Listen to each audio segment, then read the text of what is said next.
अस्सलाम वालेकुम बच्चों, मैं उम्मीद करती हूँ आप सब खैरियत से होंगे। बच्चों, अपनी उर्दू की किताब खोलें। कल हमने किया था सफ़ा नंबर 38 की पढ़ाई और आपको मैंने अहम अल्फाज दिए थे इमला के लिए। हमने कल की पढ़ाई में क्या पढ़ा था उसको एक दफ़ा दोहराते हैं। हमने कल की पढ़ाई में पढ़ा था, सवेरे जो कल आँख मेरी खुली, अजब थी बहार और अजब सैर थी, यही जी में आई कि घर से निकल, टहलता टहलता ज़रा बाग चल, वहाँ और ही जाके देखी बहार, दरख्तों की है हर तरफ एक कितार, कहीं है चंबेली कहीं मोतिया, गुलाब और गेंदा कहीं है खिला, कहीं आम है और कहीं है अनार, कहीं खट्टे मीठे है देते बहार।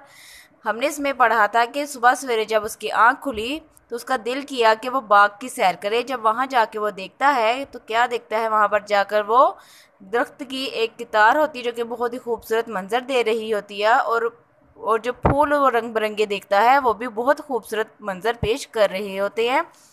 तो बच्चों, आज हम करेंगे सफ़ा नंबर 39 की पढ़ाई आज हम करेंगे। तो हम अपनी पढ़ाई का आगाज़ करते हैं। बयां कीजिए क्या हरी घास का, बिछोना है मखमल का गोया बिछा, खुदा ने हमारी खुशी के लिए ये सामान सारे हैं पैदा किए, सवेरे ही उठेगा जो आदमी, रहेगा वो दिन भर हंसी और खुशी। उसने कहा कि हरी घास ऐसी है जैसे कि मखमल का जो बिछोना है वो बिछा हुआ हो, इतनी नरम नरम घास लगती है सुबह की घास, और तो हल्की हल्की गीली सी घास होती है।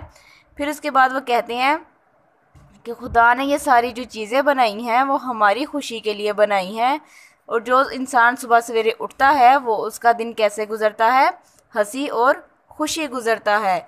आगे हम अपनी पढ़ाई का आगाज़ करते हैं। ना आएगी सुस्ती कभी नाम को, करेगा खुशी से हर एक काम को, रहेगा वो बीमारियों से बचा, ये है 100 दवाओं से बेहतर दवा। यानी कि अगर इंसान सुबह उठकर सुबह की सैर करेगा तो उससे क्या होगा, सारा दिन उसे सुस्ती नहीं आएगी और वो खुशी खुशी हर काम करेगा, और कोई भी बीमारी उसे नहीं, उसके पास नहीं आएगी। 100 दवाओं से बेहतर ये दवा है कि इंसान सुबह उठे और सुबह की सैर करे। तो बच्चों, आपकी आज की पढ़ाई यही है। आपने इसको अच्छे से पढ़ना है और इसको समझने की कोशिश करनी है, और जो लफ्ज़ आपको समझ नहीं आता उसको आपने बार बार पढ़ना है ताकि वो आपको पढ़ना आ जाए। शुक्रिया।